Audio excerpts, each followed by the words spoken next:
So, this eclipse just happened, and I'm feeling renewed. I'm feeling safe within myself. I'm feeling cared for by myself in a way that I've never felt. Last night was the eclipse, or yesterday was the eclipse, and I ended up going to a friend's house and tripping some shrooms, and here's what I learned. When the shrooms kicked in, I started to hear all these terrible thoughts in my head. And, the past few weeks I've realized, there's a very dark part of me right now that is happening, and I need to process it. My ego is very toxic right now, and I had understood that because at my last yoga class, I could see how I was acting, and I could observe myself, and it's not that I hurt anyone or was negative to anyone, but I was almost like desperate for connection and like it's attention. And the truth is, I needed that attention from myself. And so these shrooms really like helped me be able to give myself that. So when I took the shrooms, there was a bunch of negative thoughts, negative ideas of who I am, just outside negative energy that's affected me the past year, being in the environment I was in, like fucking the people I was fucking, you know what I mean? Like that's just not my energy, but it was on me. And I think I started to kind of spiral and just say such negative things, but there was always a voice in my head that was fighting it back and that was saying, no, this isn't true, this isn't what you are, this isn't who you are. But I got to the point where I was like, I can't even remember who I am. I don't even know who I am. Who am I? I don't know. I couldn't even, I was like, what do I want? What do I like? I couldn't come up with a single answer. Someone asked me what color I would be if I was a color. I said purple eventually, but I really didn't know for a while. But then I wrote this, so this is just some writings that I did during the trip, and this is what kind of kept me grounded. I was writing, I did yoga at one point to get the energy off of me, because I recognized that it wasn't all mine, honestly, and then the part of it that was me is not scary and I can deal with it. So I wrote down I am tripping balls. This is when I was starting to really freak out, and I was like, I don't want to write down about this freak out. I don't want to write down about the thoughts going through my head right now. So I'm just going to write down I'm tripping balls, because I'm dead ass tripping balls, and that's all that I can say. And then I wrote down I am Gabriella. And it's yeah, I am Gabriella in this life, right now. Yes, I am everyone, and I am nothing, and I am masculine and feminine, and I am a reflection of you, and you are a reflection of me. But I am Gabriella right now. My ego is Gabriella. My body is Gabriella. This experience that I'm having right now is Gabriella. So I wrote that down. And then when I went in, I finally let myself go in. I was like, let me just go in. Because I was so scared to go in. I was so scared of myself. I was so worried and afraid to confront myself, because I was so upset with myself. And I saw some crazy shit. I was seeing some creepy things.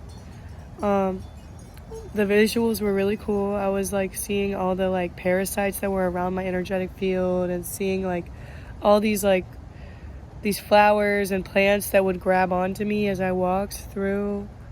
And it's these weird representations of my abandonment issues, through these visuals. These plants were grabbing me. They touched me as I was walking by. And this isn't even the first time I've seen those plants. So it's there's this thing that's grown in me that is codependent, and let me admit that. And I'm going to be the first to admit that I have a codependency wound, and I'm working on it, and I'm choosing to work on it, and I recognize it. And that's that is the first step, but I've been recognizing it, and I'm going to keep working on it. But that visual of the plants was really cool. And eventually I found a part of myself, and she was ugly, terrifying, it looked like a monster.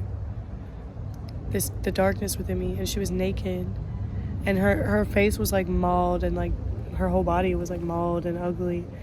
But even though my ego kept telling me like, that's not good, that's evil, like don't go to that, my intuition was like, that's you, go hug her.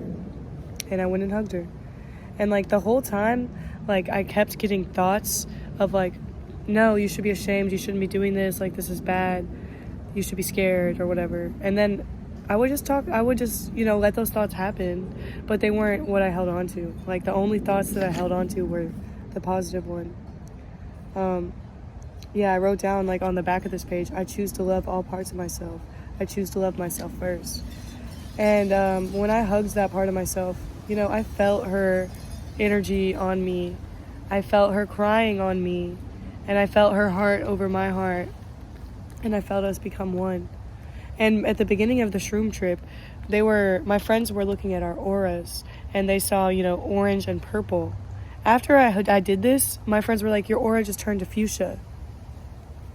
So I deadass was able to like help the two very different sides of me blend and coexist and love each other again and make up with each other. Because, I was betraying myself for a while, and that's why that side of myself looks so ugly, because I wasn't taking care of it or giving it any light. I was just putting it in the darkness. And yeah. So I know that as I work on myself and as I do this healing work, that part of myself will become beautiful. But I needed that so bad. And like that part of myself spoke to me, and she was saying, I thought you didn't want me. I thought you were never coming back. You left me like this abandonment wound that I have from my childhood. And it was funny because when she was talking to me, I was like, damn, you sound like my cat. Because I deadass left my cat at my house when I was moving. Like I left my cat there. And for a day or 2 days, she was there before my friend found her and like brought her to his house, and then I got her. But, I realized that I low-key put my abandonment wound, like my childhood wound, onto my cat, which is so fucking funny. But yeah, I put my fucking wound onto my cat, which is crazy. Like she's good, but her name is Lilith, so it makes sense. She is like helping me heal that part of myself. Like her energy is so rebellious and so out there. I love that fucking cat. But she really is like a reflection of me, which is cool. But yeah, the shroom trip was beautiful. After all the bullshit, I went through the darkest, it was the scariest trip I had in a while. And it made me realize like I don't want to trip for another while, because I have to do this healing work like sober. But it was the scariest shroom trip I've had. It was like the worst trip I've had. But I worked through a lot of shit, and I came back with only the light.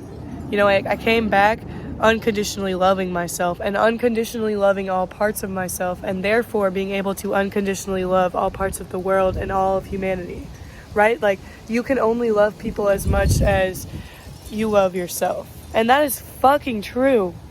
That is so true, because you know what, now I'm in this energy again, but before I got all these toxins in my mind, and before I stopped loving myself unconditionally, I used to like say hi to everyone on the street and like, hug trees and like walk around and just give everyone love and let everyone like have someone to listen to them and to hear them and to be with them, no matter who they were. And, the past year I kind of fell out of that because of some of the shit I was going through. Honestly, I fell out of my true character. I fell out of my true self. And I feel that, I had an ego death, and I didn't even know anything. Like I was saying, I didn't know anything, but that I tried to remember, I'm Gabriella. I remembered that I was a bird, which was cool. Like that I'm a bird, I'm here to sing, I'm here to give a message, right? That's one thing. But the main takeaway from that whole ego death, the only thing that I could know for sure, like that I knew for sure about myself from that, was I am the kind of person who will choose to love themselves unconditionally, no matter what they've gone through. Who will choose to love themselves. That's all I knew about myself at one point. I was like, I don't know anything about myself. I don't know who I am. I was like, I'm no one. What the fuck? I was so ashamed, and like it was such a forceful process, that ego death. It was definitely forced. But I let it happen too. You know, I could have not let it happen. I could have avoided it. But I let it happen, and I came back knowing that, you know, I'm someone who's going to love myself at the end of the day, no matter what, unconditionally. And I love the whole universe unconditionally, and I gave. And I gave the whole universe my love. And then I went to my energy and I said, anything that is getting in the way of me unconditionally loving myself is not welcome in my energy. And I think that's a mantra that I need to be saying every day. I need to say that